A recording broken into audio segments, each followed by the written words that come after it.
Avant de commencer ce récit, je vous invite chaleureusement à vous abonner à la chaîne. Cela nous permet de continuer à partager avec vous ces histoires fascinantes du cinéma et de la télévision. Merci de faire partie de cette aventure. Plus d'un demi-siècle s'est écoulé depuis que Guy Williams est apparu pour la première fois sur nos écrans.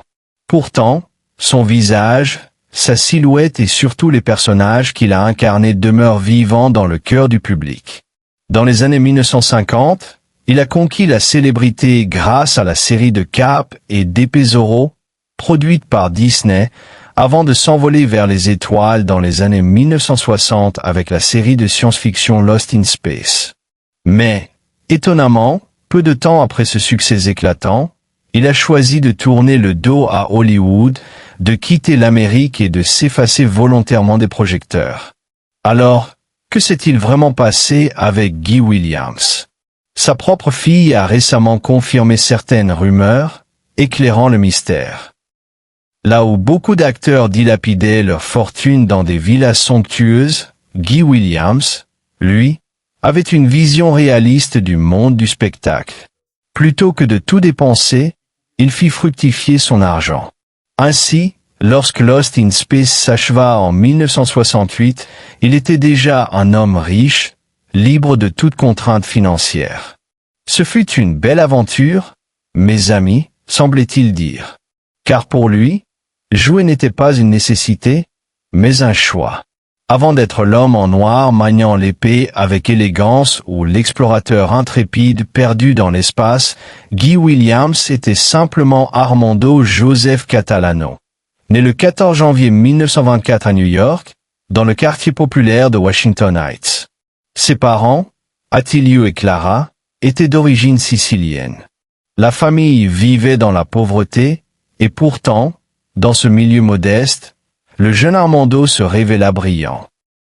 À l'école, il excellait en mathématiques, et au lycée George Washington, il travaillait de temps à autre dans une fontaine à soda pour aider sa famille. Plus tard, à l'académie militaire de Peekskill, il montra un grand enthousiasme, passionné de football américain, amateur d'échecs, mais surtout, déjà attiré par l'idée de devenir acteur. Avec sa haute silhouette, il mesurait près des 1,90 m et son charme naturel, il possédait ce magnétisme qui ne passe pas inaperçu. Pourtant, sa décision de suivre cette voie artistique déçut sa mère, qui rêvait de le voir reprendre le métier d'assureur comme son père. Mais Armando avait déjà fait son choix.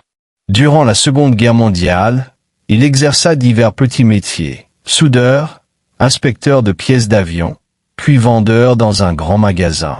C'est à cette époque qu'il envoya, presque sur un coup de tête, quelques photos à une agence de mannequins. Ce geste allait changer sa vie. Très vite, son visage séduisant et son allure élégante apparurent dans les magazines prestigieux comme Harper's Bazaar, sur des panneaux d'affichage et même sur des couvertures de livres. Son agent, Henry Wilson, le convainquit alors de changer de nom. Armando Joseph Catalano devint Guy Williams. Un nom plus simple, plus américain, plus facile à vendre à Hollywood. En 1946, il signa son premier contrat avec la Metro-Goldwyn-Mayer. C'était le début d'un destin hors du commun. En 1946, fraîchement installé à Hollywood, Guy Williams décrocha son premier rôle marquant dans un docudrame de la MGM sur la bombe atomique, The Beginning or the End. Ce n'était qu'une petite apparition, mais déjà son nom circulait dans les couloirs des studios.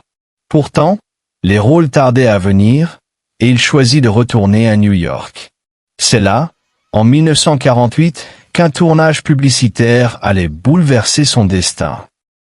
Lors d'une séance photo pour une campagne de cigarettes, il rencontra Janice Cooper, un jeune mannequin.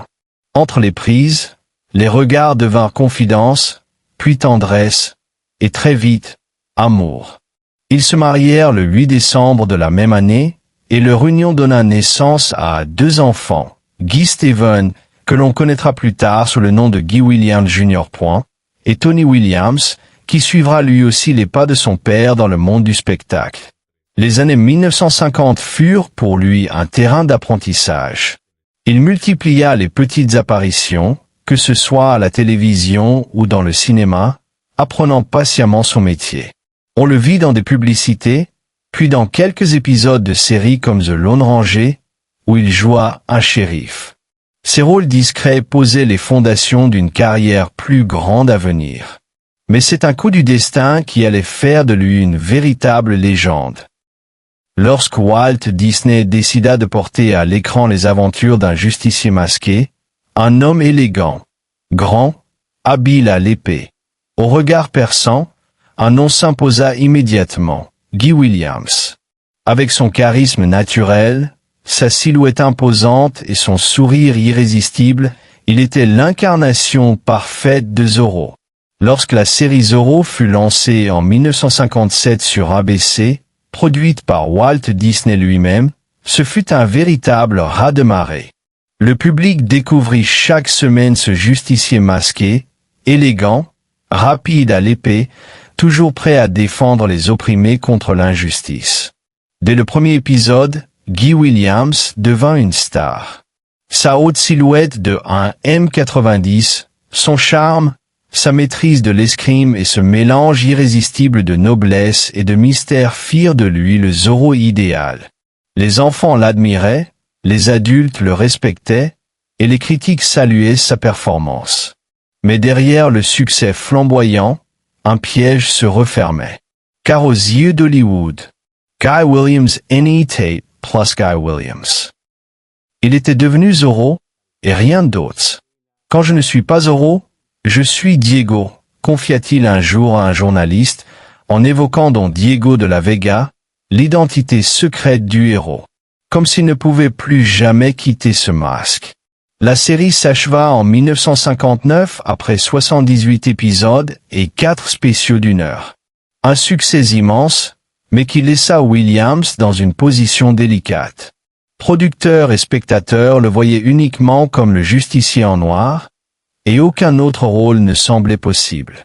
Pourtant, Guy Williams ne se plaignait pas. Il restait digne, savourant la reconnaissance mondiale que lui avait apporté ce rôle mythique. Mais au fond de lui, il savait qu'il devait chercher ailleurs, se réinventer. Et ce ailleurs allait bientôt s'appeler Lost in Space. En 1965, Guy Williams retrouva un rôle principal avec la série de science-fiction Lost in Space, créée par Irwin Allen. Il y incarnait le professeur John Robinson, chef d'une mission spatiale aux côtés de sa femme et de ses enfants, embarqué à bord du vaisseau Jupiter 2. Pour Williams, c'était une renaissance.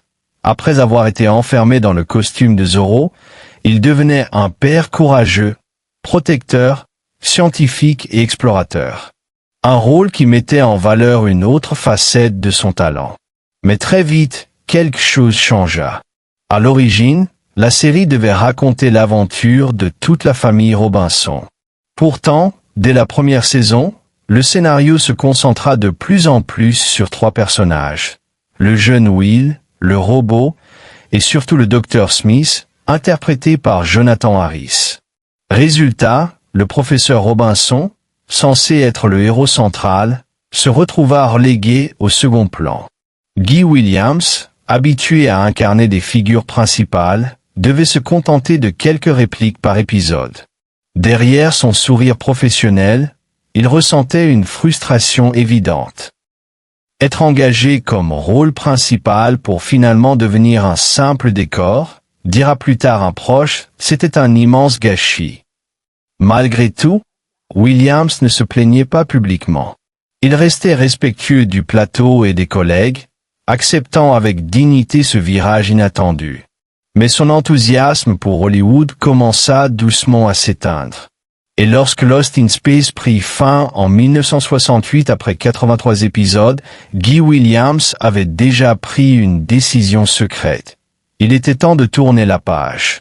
À la fin des années 1960, Guy Williams était un homme riche et libre. Contrairement à beaucoup de ses collègues qui luttaient pour rester sous les projecteurs, lui n'en avait plus besoin. Il avait fait fructifier ses revenus de Zorro et de Lost in Space, et pouvait se permettre de choisir sa vie. En 1973, il se rendit en Argentine pour une apparition publique en tant que Zorro. Ce qu'il y découvrit le bouleversa. La ferveur, l'admiration, l'amour sincère d'un public qui le considérait comme un véritable héros. Dans les rues de Buenos Aires, les gens l'acclamaient, les enfants voulaient toucher son épée imaginaire, les adultes le saluaient avec respect. Cette passion argentine changea tout. Ce pays, si lointain d'Hollywood, allait devenir son refuge, son sanctuaire. Là-bas, il retrouvait la célébrité, mais aussi une forme de paix que la machine hollywoodienne ne pouvait lui offrir. Peu à peu, Guy Williams s'installa définitivement en Argentine. Il y participa à des spectacles en direct, revêtant parfois le costume noir de Zorro pour le plus grand bonheur des foules. Mais surtout, il appréciait une existence simple, loin du tumulte, entre solitude choisie et chaleur du public. En Argentine, il n'était pas seulement une star, il était un symbole. Le héros qui n'avait jamais cessé d'exister dans le cœur des gens. Les dernières années de Guy Williams furent marquées par la discrétion et une tranquillité presque monacale. Installé à Buenos Aires, il profitait de ses promenades solitaires, de ses lectures et des rencontres occasionnelles avec ses admirateurs. Loin d'Hollywood, il avait enfin trouvé ce qu'il avait toujours recherché, une vie simple, à l'abri des projecteurs, mais entourée d'un respect sincère. En 1989, à seulement 65 ans, Guy Williams s'éteignit dans son appartement de la capitale argentine. Sa mort passa presque inaperçue aux États-Unis, où le temps avait effacé son nom des affiches. Mais en Argentine, la nouvelle provoqua une onde de choc. Des milliers de fans endeuillés défilèrent pour lui rendre hommage, comme si Zorro lui-même venait de tomber l'épée à la main. Son corps fut rapatrié aux États-Unis, mais son cœur, lui, resta à Buenos Aires, dans cette terre lointaine où il avait trouvé une seconde patrie. Aujourd'hui encore, le nom de Guy Williams reste lié à deux légendes télévisées, Zorro et Lost in Space. Mais au-delà des rôles, il demeure dans la mémoire collective comme un homme digne, élégant, fidèle à ses personnages et à son public. Il avait choisi l'ombre après avoir goûté à la lumière, et c'est peut-être là que réside son ultime grandeur. Avoir su quitter Hollywood sans amertume, pour rester à jamais l'homme derrière le masque. Ainsi s'achève l'histoire de Guy Williams, cet homme qui avait conquis Hollywood sans jamais vraiment s'y attacher.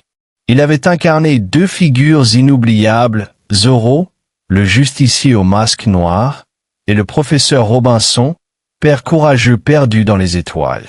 Mais derrière ces rôles, il y avait surtout un homme simple qui préféra l'authenticité de l'Argentine aux illusions de la gloire. Son destin nous rappelle qu'un artiste ne se mesure pas seulement à la durée de sa carrière, mais à l'empreinte qu'il laisse dans le cœur des gens. Et Guy Williams, lui, il demeure éternel. Un héros qui, même sans caméra, n'a jamais cessé d'exister. Et vous, que retenez-vous de Guy Williams, le héros masqué de Zorro, ou l'homme qui sut choisir la liberté loin d'Hollywood?